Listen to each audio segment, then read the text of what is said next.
pups of Paw Patrol. The pups of Paw Patrol? Paw Patrol Rescue Run-Out. Did you know all of the pups of Paw Patrol?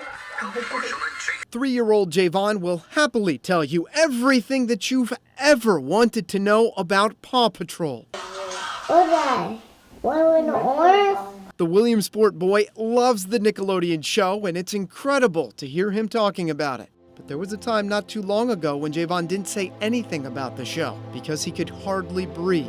And it's just a real scary feeling, you know, and something wrong with your child and you can't help them. Jay's parents, Hal and Morgan, say they first noticed something unusual when he was just 13 months old. At first, they just thought it was his asthma. It was just a cold, and you would just notice like he just wasn't catching his breath right, and we were giving him the breathing treatments like we were supposed to, and it just nothing seemed to work. 2 weeks passed, and Jayvon continued to receive treatment at a local community hospital, but nothing seemed to work. Then one night there was a drastic change. Something was wrong. He just kind of shut down, basically. He just would lay there. He wouldn't sit up anything. He was just out of it, basically. He was in septic shock when he arrived, and his lungs were so badly injured that he required mechanical ventilation. He required us to do the breathing for him. Jayvon was rushed to Geisinger Janet Weis Children's Hospital in Danville. Dr. Frank Maffei is the medical director of the Pediatric Intensive Care Unit. He noticed there was an infection in Jayvon's lung, a buildup of fluid and pus, creating what's known as empyema. He was diagnosed with MRSA pneumonia.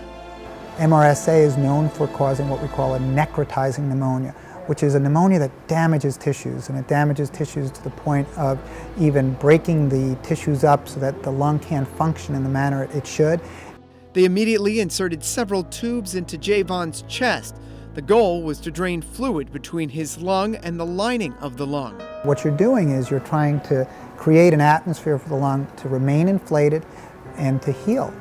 So you're removing that inflammatory fluid, that pus, but you're also stabilizing the lung mechanics so that the lung can stay up. And that was our hope. Unfortunately, when Jayvon arrived, his condition was at an advanced stage and the disease was spreading throughout his chest. As it turns out, his disease was so aggressive and so extensive that it wound up affecting the other lung as well. And he actually required an emergent chest tube in the PICU to drain what was a pneumothorax on that left side as that lung was getting also severely injured. The family spent 41 days at Geisinger, most of which Jayvon was sedated and unable to communicate with his family. During this tough time, they praised the work of Dr. Maffei and his staff, crediting him with keeping them constantly updated with Jayvon's health, even when it was news that no parent wants to hear. There was times where, he didn't know what the result was going to be. He didn't know if Jayvon was going to make it, and he would just, sit us down and just be honest with us, and that's what it's hard to hear, but you need to hear that. Those tough times were eased thanks to special equipment like an ultrasound machine in the PICU that was made possible through donations from the Children's Miracle Network at Geisinger. The bedside ultrasound is so dynamic because it allows us to sort of make diagnostic and therapeutic decisions fairly quickly.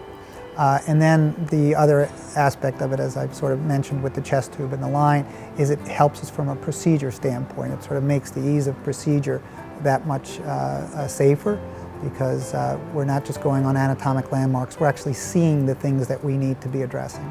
In addition to the equipment, the family complimented the care they received.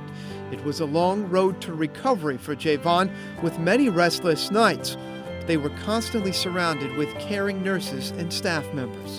And they tried to make it, great for him though. They'd come in and bring the toys. Like he wasn't allowed to go out with the other kids and stuff because of it being infectious or whatever. But they would come to the room, bring him new toys every day, brought him DVD players and all kinds of stuff. So he was, he'd blow kisses at the nurses. Jayvon is back home now. The 3-year-old sees a lung specialist every 6 months. The most difficult part for him has been getting around. He was just learning how to walk when he was hospitalized, but it didn't take long for him to get back on his feet.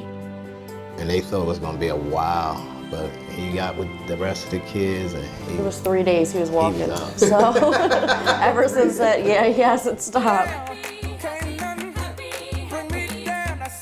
'cause I'm